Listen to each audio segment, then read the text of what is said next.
নমস্কার, আমি ডক্টর সৌপ্তিক। তো আজকের ভিডিওটাতে একটা ডেন্টাল অ্যাওয়ারনেস নিয়ে কথা বলবো, যেটা ক্লিনিকে ফেস করেছি এবং সেই অভিজ্ঞতা থেকে আজকের এই ভিডিও। তো আজ একটা পেশেন্ট আসে চেম্বারে দেখানোর জন্য।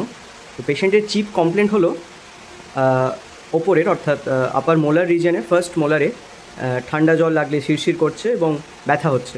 তো ওরাল এক্সামিনেশনের মাধ্যমে দেখা যায় যে ডিপ সার্ভাইকাল অ্যাব্রেশন রয়েছে, বাট ভেতরে কোনো রকম পাল্প ইনভলভ নয়। তো সেক্ষেত্রে পেশেন্টকে ইনফর্ম করা হয় যে এটা আপনার নর্মাল ফিলিংয়ের মাধ্যমে এটি ঠিক করা যাবে। কিন্তু পেশেন্ট কোনোভাবেই রাজি না হয়ে একটি কথা বলেন যে উনি সিম্পল দাঁত তোলাতে চান। যদিও ওই দাঁতের ঠিক পাশে রুট স্টাম্প ছিল, কিন্তু সেই রুট স্টাম্প তিনি তোলাবেন না, কারণ সেটাতে তার কোনো প্রবলেম হচ্ছে না এবং সেটা কোনো রকম ব্যথা নেই।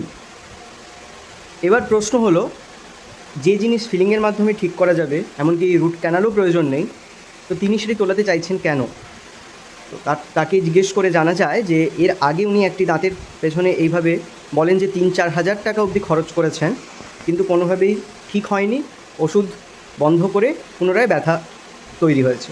আমি প্রথমে ভেবেছিলাম হয়তো উনি রুট ক্যানাল ট্রিটমেন্ট করেছেন, কিন্তু আরও জিজ্ঞেস করার পর জানতে পারি যে তিনি হোমিওপ্যাথি ওষুধ খেয়েছিলেন সেই দাঁতের জন্য। তাই কোনোভাবেই সেটি যেহেতু সুরাহা হয়নি, তাই ওনার মনে একটি বদ্ধমূল ধারণা জন্মেছে যে ওষুধ খেয়ে বা কোনো রকম ট্রিটমেন্টের মাধ্যমে দাঁত বাঁচানো সম্ভবই না। তাই উনি মনে করেন দাঁত তুলিয়ে নিলেই সব সমস্যার সমাধান। তো স্বাভাবিকভাবে ওনার কথা মতো দাঁত তুলিয়ে দেওয়া হয়। এবার আপনাদের উদ্দেশ্যে একটাই কথা বলবো যে আপনাদের দাঁতের কোনো রকম সমস্যা হলে দীর্ঘদিন ধরে এই পেন কিলার বলুন বা হোমিওপ্যাথি ওষুধ, যে কোনো ট্রিটমেন্ট ওষুধের মাধ্যমে দীর্ঘদিন যাবৎ না থেকে ডেন্টাল ডক্টরের কাছে এসে তার ট্রিটমেন্ট করান। কারণ দাঁতের যা দরকার তা হলো ট্রিটমেন্ট। ওষুধের মাধ্যমে সাময়িক রিলিফ পাওয়া যায়, কিন্তু দীর্ঘদিন বা আলটিমেট সমাধান কিন্তু হয় না। ধন্যবাদ।